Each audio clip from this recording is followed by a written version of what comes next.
Bonsoir à tous, bienvenue dans l'interview. Aujourd'hui, je reçois Philippe Claus. Bonjour. Bonjour. Alors, vous êtes bourgmestre de Bruxelles, PS, et on va parler évidemment du bilan, notamment estival, de la ville de Bruxelles. Il y a eu beaucoup de fêtes. Il a fait très chaud, puisque c'était un record en matière de température. D'abord, ce bilan estival, vous, évidemment, vous le jugez positif, c'est votre bilan, mais est-ce qu'il y a quelque chose à sortir de ce bilan particulièrement ? Écoutez, il y a évidemment tous les événements, mais par exemple, moi ce matin, je partageais un petit déjeuner avec les étudiants des maisons de quartier qui ont travaillé à aller voir nos aînés, les personnes âgées, pour voir comment elles se comportaient. Ça fait plus de 10 ans qu'on a inventé un plan canicule à la ville de Bruxelles, où les services du CPS, de nos hôpitaux, des maisons de quartier et la police travaillent à voir comment les gens vont. Alors ça paraît bizarre, on ne le médiatise pas beaucoup, mais c'est ces petites actions de solidarité intergénérationnelle. Je peux vous dire que ça fait très très plaisir parce qu'on voyait des étudiants qui avaient donné un sens à leur travail étudiant. Donc on a à la fois fait plaisir à des gens qui peuvent se mettre un petit pécule de côté, mais surtout qui ont été en contact avec le reste de la population. Et au-delà de cela, je crois qu'on a animé la ville tout en respectant les quartiers, tout en trouvant un équilibre par rapport à cela. Et oui, Bruxelles est définitivement une ville cosmopolite qui bouge. Est-ce que vous ne favorisez pas un peu trop les touristes ? On a entendu quand même ce genre de critiques. Écoutez, on essaye tout le temps d'améliorer les choses. Si vous regardez les plaisirs d'hiver, on a travaillé pour déplacer la patinoire pour que le quartier Sainte-Catherine et le Vismet soient un peu moins impactés. On a réduit le BSF de 5 jours. On a délocalisé une série de manifestations. Couleur Café se déroule aujourd'hui à Laken. Les feux de Laken aussi se tirent là-bas. Non, je pense qu'il ne faut pas oublier non plus l'activité touristique. Il y a énormément d'emplois. Le tout dans une ville, c'est trouver un équilibre entre l'habitabilité de la ville, qui est bien normale, et beaucoup de nos réunions, c'est pour garantir cela, mais aussi l'activité économique qui procure des milliers d'emplois. Alors, on a aussi toujours dit, oui, on favorise l'hypercentre. Aujourd'hui, l'hypercentre, c'est le piétonnier, et le piétonnier, il n'est pas encore terminé. Non. Comment est-ce qu'on peut accélérer ce piétonnier ? À la fin du chantier, en tout cas. Il y a en tout cas un débat qu'il faut avoir sur le fait de donner tous les chantiers aux mêmes entrepreneurs. Vous savez, l'entrepreneur du piétonnier, il fait aussi Roosevelt, il fait la place du Miroir, il fait la porte de Ninove, il fait toute une série de chantiers. C'est via Build. Voilà. Ils ont gagné les marchés publics. Ils ont gagné une adjudication. Oui. Moi, je les reçois encore lundi pour leur dire que je ne suis pas content sur la façon. On a mis des sommes supplémentaires pour que ça avance plus vite. On peut travailler maintenant le samedi. Je veux que ça avance. Et je trouve qu'il faut qu'on trouve, j'ai rencontré la Chambre de commerce, j'ai rencontré la Fédération de la construction, il faut qu'on trouve un rapport sain entre le monde de l'entreprise et les pouvoirs publics, puisque je rappelle que tous ces chantiers sont privatisés. Il n'y a plus d'ouvriers communaux qui travaillent là-dessus. Et aujourd'hui, un des grands problèmes à Bruxelles, c'est que le temps passé sur ces chantiers est beaucoup trop long. Et avec beaucoup de commerçants et d'habitants qui me disent « mais on ne voit jamais personne sur les chantiers ». Mon boulot comme bourgmestre, c'est de trouver une solution pour que ce chantier s'accélère. Et donc, il va s'accélérer, il sera fini quand ? Elle sera finie en 2019 parce qu'il fallait terminer aussi les travaux du métro. Vous savez qu'il y a 2 grandes stations de métro qui sont en train d'être faites. Par exemple, sur De Broekère, si la place n'est pas finie, c'est parce qu'il faut terminer le métro de Broekère. C'est vrai qu'on nous avait dit qu'on terminerait début juin. Ça n'est pas le cas, ça met encore du temps. Sur la bourse, ça met également beaucoup de temps. Mais voilà, il faut coordonner ces travaux. Mais que les Bruxellois se rassurent, on arrive tout doucement au bout. Bon, alors, en matière de comportement, enfin, ça n'a rien à voir avec le piétonnier, mais enfin, ça revient un peu dans l'actualité. C'est cette histoire de changement d'heure. Notamment, il y a une consultation au niveau européen. Elle était positive pour l'abandon de l'heure d'hiver, donc ce sera heure d'été partout. La Commission européenne soutient l'idée. Les pays doivent maintenant en décider. Je vais vous demander votre réaction. Première réaction, clarifions et gardons la même heure partout. Deuxième réaction, j'aimais bien gagner et perdre une heure. Et la troisième, c'est il y a des choses plus importantes dans la vie. Il y a des choses plus importantes, honnêtement, je vais l'avouer, comme politique. On a tendance à avoir un avis sur tout.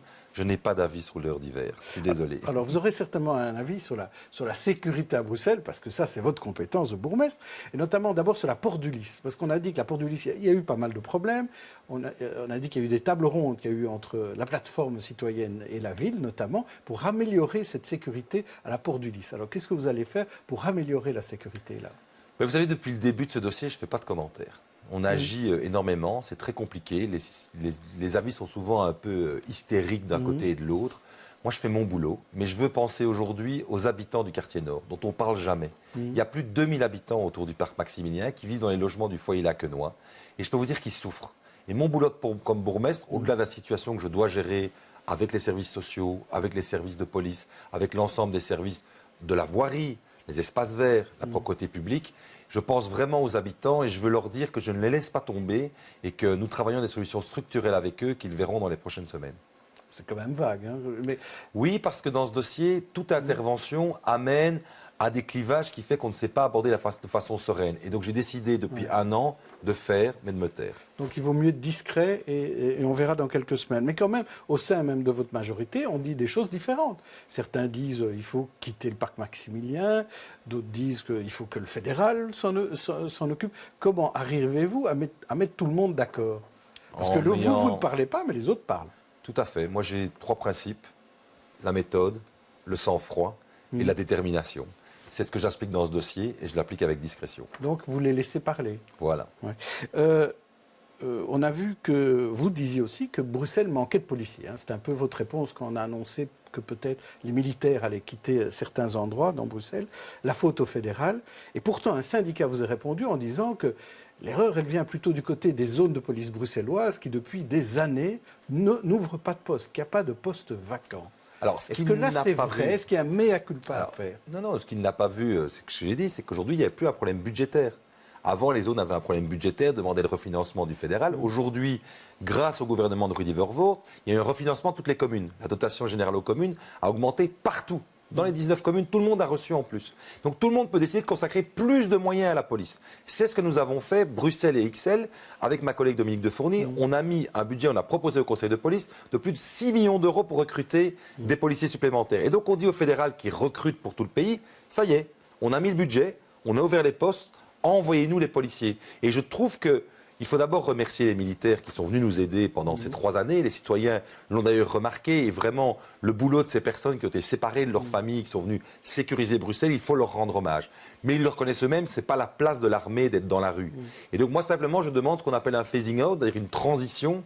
Pour chaque militaire qu'on enlève, on puisse recruter un policier. Et recruter de manière plus facile, parce qu'aujourd'hui, c'est difficile de recruter. Ce n'est pas seulement des décisions qui ne sont pas prises. En clair, il est normal qu'une personne qui est armée, qui a une contrainte publique, qui peut arrêter un citoyen, ait une formation. Il ne faut pas non plus faire un nivellement par le bas. Mais par contre, c'est vrai qu'il faut accélérer le recrutement. Aujourd'hui, on recrute juste de quoi compenser le départ à la pension. Il y a une demande de la population légitime d'avoir plus de policiers. Il y a aujourd'hui des budgets disponibles. Il faut que ce cadre soit rempli. Mais il y a le bilinguisme aussi qui pose problème. Assez peu au niveau policier, parce qu'ils sont présumés bilingues. Je ne veux pas rentrer dans le détail pour votre explication, mais le bilinguisme ne joue pas là-dessus. Alors, parlons des salles de shoot, parce que... Salles de consommation. Oui, parce que moi, salle de shoot, ça me fait penser shoot, ça fait penser football, les grands stades, mais ça, c'est peut-être pas le sujet aujourd'hui. Donc, vous avez dit que l'exemple de Liège était un bon exemple et qu'on pouvait ouvrir en 2019 une salle de consommation donc, pour les toxicomanes. Voilà, je me suis engagé. Je pense qu'une période électorale, c'est aussi dire ce qu'on va faire. Souvent, dans les périodes électorales, les hommes politiques disent non, on fera ça après les élections. Moi, je le dis. Je pense que l'acte de Willy de Meyer et d'ailleurs de l'ensemble du conseil communal de Liège est un acte courageux, qui est de dire la politique d'action sur les toxicomanes est d'abord une politique sociale et sanitaire. Vous savez, la police de Bruxelles, elle intervient tout le temps pour arrêter des dealers. Moi, j'ai fermé plus de 15 cafés qui vendaient de la drogue depuis 1 an. Mais je sais aussi que par rapport aux toxicomanes, il faut leur trouver un trajet de soins.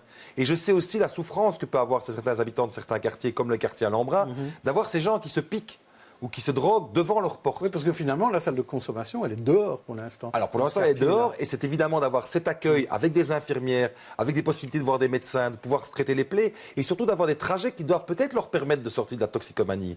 Aujourd'hui, ces salles de consommation, c'est un exemple qu'on trouve dans des dizaines de villes en Europe. Il est temps que Bruxelles et la Belgique deviennent un peu modernes par rapport à cette approche sociale et sanitaire des phénomènes de drogue. Mais alors quand on voit ça, quand même, on se dit, mais vous allez quand même contre la loi de 1921 qui prévoit qu'on ne facilite pas la consommation de drogue.